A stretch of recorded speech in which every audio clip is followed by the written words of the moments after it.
আসসালামু আলাইকুম। আজ আমি আপনাদের সাথে শেয়ার করব কিভাবে আপনারা কেকের বিজনেস শুরু করবেন, কিভাবে সেল বাড়াবেন।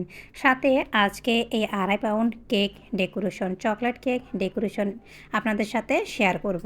যদিও আমি চকলেট স্পঞ্জ কেক ১ ডিম, ২ ডিম এমনকি ৬-৩ কেজিওয়ালা পর্যন্ত বেস চুলায় কীভাবে তৈরি করি তার অনেক ভিডিও আপনাদের সাথে শেয়ার করেছি। পাশাপাশি আমি আপনাদের সাথে ভ্যানিলা স্পঞ্জ কেকও কীভাবে চুলায় তৈরি করতে হয়, ১ ডিম থেকে শুরু করে সব কিছু ডিটেলসই আমার আজকের এই চ্যানেলে রেখেছি। আপনারা চাইলে সেই কেক বেস রেসিপি বা ভিডিওগুলি টিউটোরিয়ালমূলক দেখে আসতে পারেন। এই জন্যে আজকে আমি কেক বেসটা আর আপনাদের সাথে শেয়ার করছি না, মাঝপথ থেকে শুরু করেছি।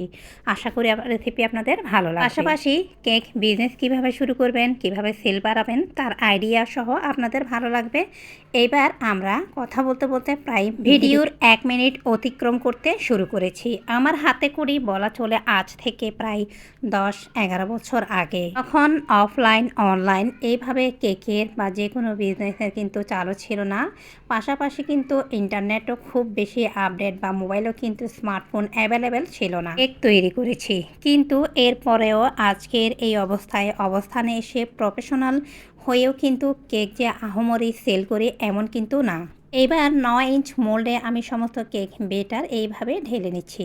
আর কখনও আপনারা যে কোনো কেক বেটারে কখনও লিকুইড আপনারা বিশেষ করে স্পঞ্জ কেকে, ময়েস্ট কেকের ক্ষেত্রে না, যদি রেড ভেলভেট ময়েস্ট কেক হয় সেক্ষেত্রে আপনারা লিকুইড অ্যাড করতে পারেন, কিন্তু যে কোনো ভ্যানিলা অথবা চকলেট স্পঞ্জ কেকে কখনও কিন্তু আপনারা লিকুইড তরল দুধ বা এই ক্যাটাগরির পানি কিছুই কিন্তু অ্যাড করতে যাবেন না, এতে করে পারফেক্ট যে স্পঞ্জি সেটা পাবেন। আর এখন আমি টুথপিক দিয়ে চারপাশ থেকে এইভাবে ফ্ল্যাট করে দিচ্ছি, এতে করে অতিরিক্ত বাবল ক্রিয়েট যেমন হবে না, তেমন কিন্তু কেকটা খুব ভালোভাবে ফুলতে সাহায্য করবে। আর যত বড়ই কেক হোক আমি চেষ্টা করি চুলাতে পারফেক্টভাবে কেকটা তৈরি করতে। আর চুলায় কিন্তু ওভেনের থেকেও তুলনামূলকভাবে বেশি ফুলে, পাশাপাশি কেক কিন্তু স্পঞ্জিও হয়। কেকে মোটামুটি সুগার সিরাপটা দিয়ে নিয়েছি। এরপরে এইবার আমি ক্রাম কোটিংটা করে ১০ থেকে ১৫ মিনিট নর্মাল ফ্রিজে রেখে দেব। যখন আমার হাতে করি হয় আমি লাকড়ি চুলাতে পর্যন্ত কেক তৈরি করেছি এমনও। এরপরে আমি আরও ৪-৫ বছর আগে বেসিক কয়েকটা কোর্স করি। আর বেসিক কোর্স কিন্তু ইম্পর্টেন্ট না, অনেকেই মনে করেন কোর্স একটা করলে কেকের আমি আইডিয়া পেয়ে গেলাম করলাম, আসলে এমন কিছুই না।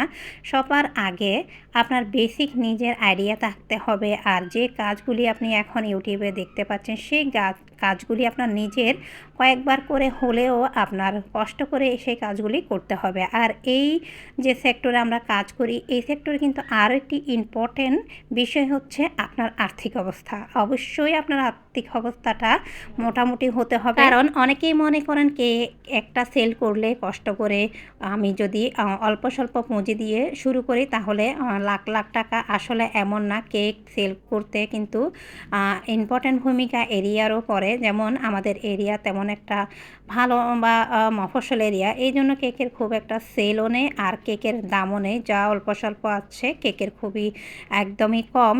এর মধ্যে কিন্তু পারিশ্রমিকটা যদি আমি অ্যাড করি তাহলে সেক্ষেত্রে কিন্তু আমার দেখা যায় আমার কেকের তেমন না, মোটেও কিন্তু লাভ আসে না। যদি পারিশ্রমিকটা না ধরি তাহলে সেক্ষেত্রে আমি কিছুটা বেনিফিট পেয়ে থাকি। এবার আসি আপনারা কিভাবে কেক বিজনেস শুরু করবেন। আসলে কেক বিজনেস শুরু করতে হলে প্রথম আপনাকে টুকটাক প্রয়োজন অনুসারে নজল, পাইপিং ব্যাগ, ধরেন প্যালেট নাইফ, এই ক্যাটাগরি হালকা পাতলা ১০০০, ১.৫ বা ছোটোখাটো কেক বোর্ড বক্স এগুলি আপনার কিনতে হবে। সেক্ষেত্রে টুকটাক কিনে আপনি হালকা পাতলা আপনার খুব ক্লোজ বা আপনজনদের কাছে আপনি সেল করবেন। তার আগে আপনার যেটা করতে হবে সেই কেকটা রেডি করে আপনি আপনার নিজের আপনজন, আপনার বাপের বাড়ি, আপনার শ্বশুর বাড়ি, আপনার নিজের পরিবার সবাইকে টুকটাক যতটা সামর্থ্য আপনার কুলোবে ততটা আপনি খাওয়ানোর চেষ্টা করবেন। এটা কিন্তু কেক সেল বাড়ানোর একটা পদ্ধতি। পাশাপাশি চেষ্টা করবেন একটা ইউটিউব চ্যানেলের পাশাপাশি একটা পেজ ক্রিয়েট করতে। আর পেজ ক্রিয়েট করলে যে খুব বেশি আহামরি আসে এমন না, আর সেই পেজে সবসময় রিল ভিডিও আপলোড করতে। আসলে আমি যে রেগুলার রিলস ভিডিও বা পেজে আপলোড করতে পারি কিংবা আমার চ্যানেলে কন্টিনিউ করতে পারি। আর অতিরিক্ত কেকের অর্ডার যে আমার আছে এমন কিন্তু না, কিন্তু আলহামদুলিল্লাহ মোটামুটি আমার আমার সেই থেকে এই পর্যন্ত ভালোই এক্সপিরিয়েন্স আছে। এমন কোনো কেক নেই যে কেক আমি তৈরি করতে পারি না, কিন্তু আমার এরিয়াটা এমন যেখানে কিন্তু একদম মানে খুবই কেকের দাম কম, পাশাপাশি কেকের তেমন একটা অর্ডার আসে না। এইবার আপনি কিভাবে সেল বাড়াবেন সেটা একটু আপনাদের সাথে শেয়ার করি। সেল বাড়ানোর ক্ষেত্রে আপনি আপনার শ্বশুরবাড়ির আত্মীয়স্বজন আশেপাশে বা আপনার বাপের বাড়ির আশেপাশে, আপনার বাপের বাড়িতে নিজের পরিবারকে টুকটাক আপনি হালকা পাতলা নিজের সাধ্যমতো কেক তৈরি করে খাওয়ানোর পাশাপাশি চেষ্টা করবেন আপনি সেল বাড়ানোর আগে অবশ্যই একটা পেজ ক্রিয়েট করবেন। আর পেজের মাধ্যমে চাইতে আপনার কাছে আত্মীয়স্বজনের অর্ডারটা কিন্তু বেশি আসবে। আস্তে আস্তে রিল ভিডিও কিন্তু আপলোড করার চেষ্টা করবেন, এতে করে পেজটা ভালোভাবে দাঁড় হবে। তো পেজে রেগুলার আসলে কাজ করতে হয়, যদিও আমি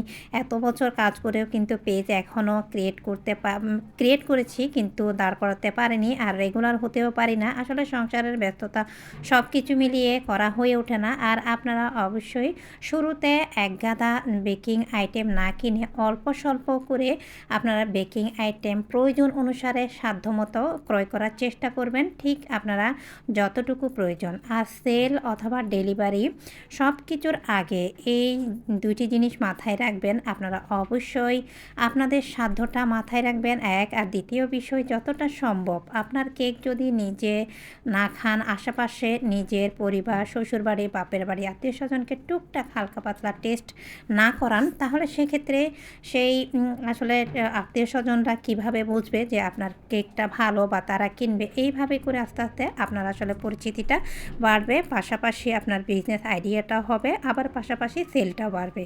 আপনাদের সাথে কথা বলতে বলতে আমি জানি না কতটুকু আপনাদেরকে বোঝাতে পেরেছি। এরই মাঝে কিন্তু আলহামদুলিল্লাহ আমার 2.5 pound chocolate cake almost done. সব কিছু মিলিয়ে আজকের ভিডিও এ পর্যন্ত। আসসালামু আলাইকুম।